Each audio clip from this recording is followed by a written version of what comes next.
શ્રી રામ। આજે તારીખ 15/3/2026 કળીનો રોપ છે। આ સફેદનો રોપ બહુ સારો થઈ ગયો અને હવા છે રોપમાં બહુ। આ રોપ બહુ હવા છે, ચીનો વ્હાઈટ છે, આ સફેદ। આ 4 વીઘાનો સફેદ છે અને 5-6 વીઘાનો લાલનો છે। 10 વીઘાનો રોપ છે, એક જ ધારો 10 વીઘામાં કાંઈ ઘટે નહીં। અને ઓણા બધો રોપ જ કર્યો છે। રોપ અમારે આ ભાવમાં બહુ સારો થાય। 2-3 વર્ષ પહેલાં મારે હતો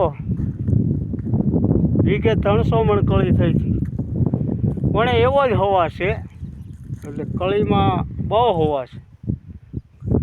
એક જ વાર દવા છાંટી, બીજી વાર છાંટવી જોઈએ કદાચ, પણ રોપમાં બહુ હવા કળીનો।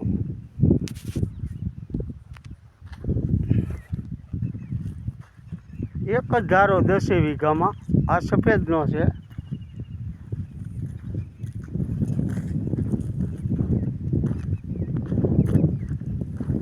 કળીએ પડી ગયો સારો, કાંઈ ઘટે નહીં, એક જ ધારી કળી પડી ગયો સફેદની।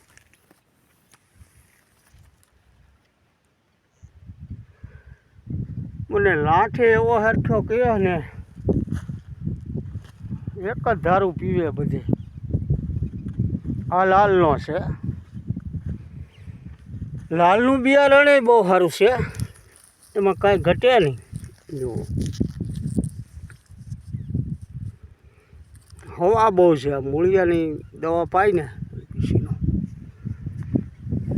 આ 10 વીઘાનો રોપ છે, કળી વેસાવ જ છે આ બધી।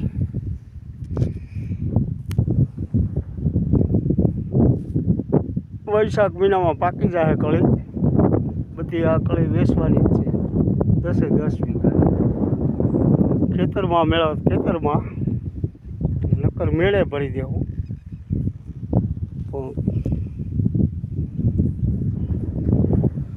કળી 10 વીઘાની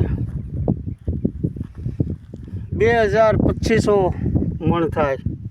એક વાર તો અમારે 300 મણ ઉતરી હતી। આ રીતે કળી છે।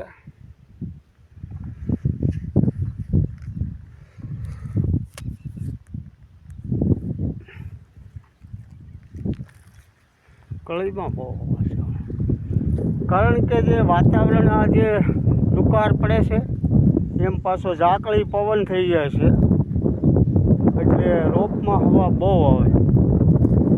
નિવૃત્ત દિશાના પવન થાય ઠંડા 2 કલાક, એટલે રોપ માટે બહુ સારા। એક ધારો લુકારે નહીં સારો, એમ ઝાકળે નહીં સારો।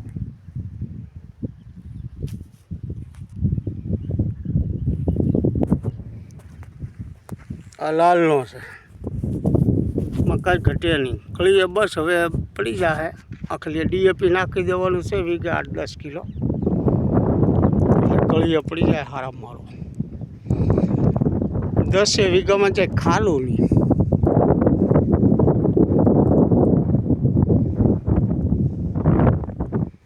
આ લાલનો છે, બોલો સફેદ।